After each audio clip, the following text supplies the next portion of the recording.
हम लोग जो 70 के दशक के लोग हैं उन्हें पिक्चरें बड़ी याद रहती हैं उस वक्त की। तो दो जासूस नाम की एक पिक्चर थी जिसका एक गाना था, दो जासूस करे महसूस कि दुनिया बड़ी खराब है। ये जो हमारे यहां दो जासूस हैं, इस देश के जो दो जासूस हैं, उन्हें किसी पे भरोसा नहीं, न अपनों पे, न मीडिया पे, न न्यायपालिका पे, न परायों पे, न एनजीओस पे, न सिविल सोसाइटी पे, आप लोगों पर तो बिल्कुल नहीं है। और इनका दोनों का जब ये अपने राज्य में थे तो वहां की पुलिस को जासूसी में किस तरह से उपयोग उसका करते थे, ये एक ट्रैक रिकॉर्ड रहा है, आप सबके सामने है, उसको दोहराना अच्छा नहीं है। अभी पूरे खुफिया तंत्र, राज्य के खुफिया तंत्र को कैसे इस्तेमाल करते थे जासूसी में, वो आप सबको मालूम है। अब जब ये यहां आ गए हैं दोनों, तो नए नए सॉफ्टवेयर्स के माध्यम से जासूसी का काम जारी रखा हुआ इन्होंने। करोड़ों रुपए, हमारे और आपके टैक्स पेयर के करोड़ों रुपए, ये ऐसे उपकरण, ऐसे स्पाईवेयर, ऐसे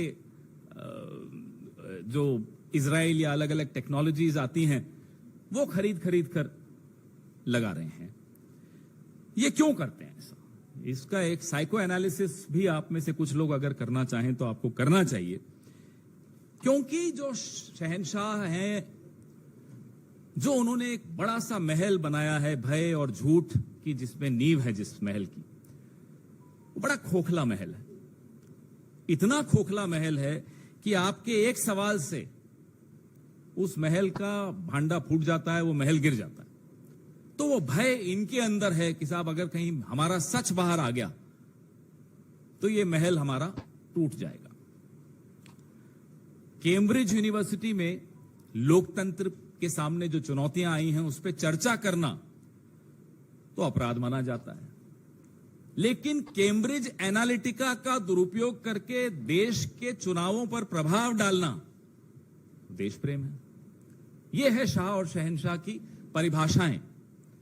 चलिए हम मान लेते हैं हम आपके विरोधी हैं, आप हमें पराया मानते हैं, आप हमें दुश्मन मानते हैं, आप हमारी जासूसी करना चाहते हैं, कराइए। लेकिन अपने ही मंत्रियों के फोन में पेगासस क्यों? अरे आपके मंत्री हैं किस काम के कि उनके फोन में आपको कुछ मिल जाएगा? हाँ, इतना मालूम पड़ जाएगा कि कहीं वो उद्घाटन करने नहीं जा रहा हो अकेले, कहीं रिबन काटने कहीं स्मृति जी नहीं चली जाएं, या निर्मला जी नहीं चली जाएं, या पीयूष गोयल जी नहीं चले जाएं, या अश्विनी वैष्णव जी नहीं चले जाएं। इससे ज्यादा तो आपको अपने मंत्रियों से उम्मीद भी नहीं करनी चाहिए कि कुछ वो होगा उनके पास। आपने छोड़ा क्या है उनके पास? तो आप अपने ही मंत्रियों, अपने ही देश के पत्रकारों, अपने ही देश के विपक्ष, अपने ही देश की न्यायपालिका, अपने ही देश के लोगों के खिलाफ करोड़ों रुपए इसी देश का पैसा उपयोग करके, दुरुपयोग करके लगाते हैं और जासूसी करते हैं। पहले कैम्ब्रिज एनालिटिका तो मैंने जिक्र किया, उससे पहले अगर आपको याद हो फरवरी में मैंने ही इस पर प्रेस वार्ता की थी। टीम जॉर्ज, मैं और सुप्रिया जी ने यहां बैठकर प्रेस वार्ता की थी, मुझे याद है। इजराइल के जो हैकर्स हैं उनका उपयोग करने की आरोप इन पर लगा। पेगासस की जब मामला बहुत आगे बढ़ गया, और आपको याद है कि सुप्रीम कोर्ट की टिप्पणी भी आपको याद है कि सरकार ने कमेटी के साथ सहयोग नहीं किया, और आज भी वो सील्ड कवर में बंद है। पेगासस जब बहुत बदनाम हो गया तो जो मिनिमम गवर्नेंस मैक्सिमम सर्वेलेंस वाली सरकार है, ये अब नया स्पाईवेयर मार्केट में ढूंढ रही है, और आरएफपी भी इन्होंने निकाला हुआ है एक पर्टिकुलर डिपार्टमेंट ने। ये कॉग्निटो नाम है इसका। तो कॉग्निटो के माध्यम से, कॉग्निटो इसलिए कि इसके बारे में ज्यादा जानकारी नहीं है, कहीं ज्यादा ब्लैकलिस्ट नहीं हुआ, इस पर आप लोगों ने या किसी ने ज्यादा लिखा नहीं। तो जो ट्रेडिंग डेटा है, एक प्रमुख समाचार पत्र ने निकाला है, कॉग्नाइट स्पाईवेयर उपकरण खरीदा गया है जो पेगासस का विकल्प है, इस देश में अभी लाया जा रहा है। और पेगासस की जो प्रणाली है उसकी तुलना में इसका प्रोफाइल इतना हाई प्रोफाइल नहीं है कि जिसके बारे में बहुत चर्चा हो गई हो देश में या विश्व में। लेकिन जो अमेरिकन लॉ फर्म है एक, मैं आपको ये भेज भी रहा हूं, जो उनका कोट है कॉग्नाइट के विषय में, वो मैं पढ़ के आपको जरा सुनाना चाहता हूं कि वो कॉग्नाइट को वो क्या परिभाषा इन्होंने दी है।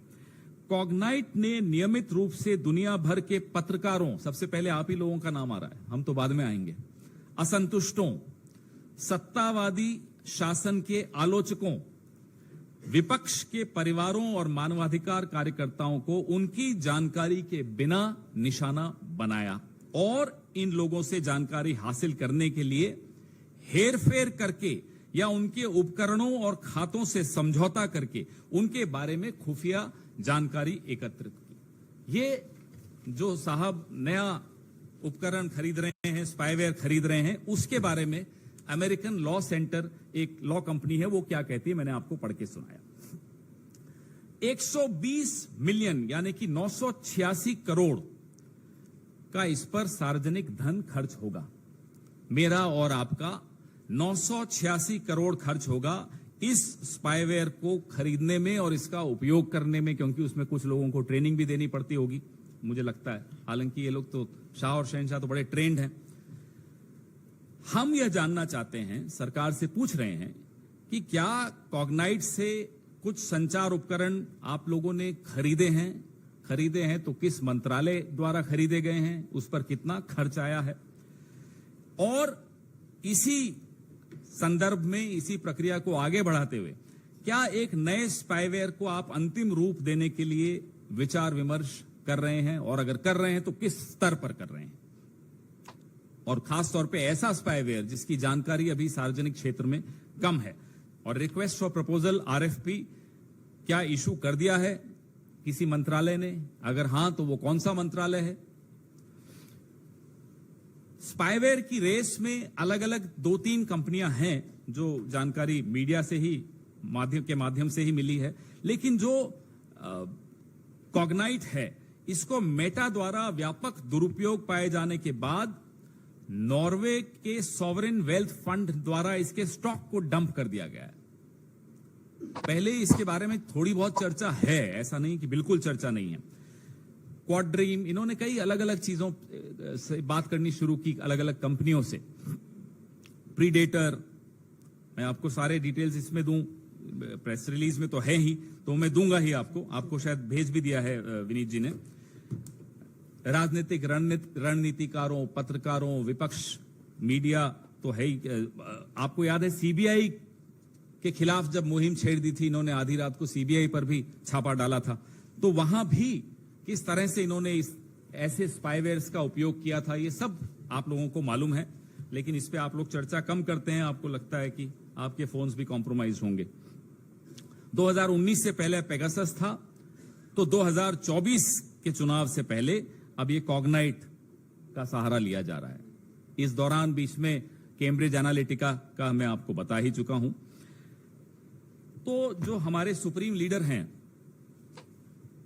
उनसे हम एक आग्रह भी करना चाहते हैं इस प्रेस वार्ता के अंत में कि आप हम सबके घरों में ताक झांक करने के स्थान पर जरा सा कुछ वक्त के लिए अपने गिरेबान में झांक लें, कई जवाब मिल जाएंगे।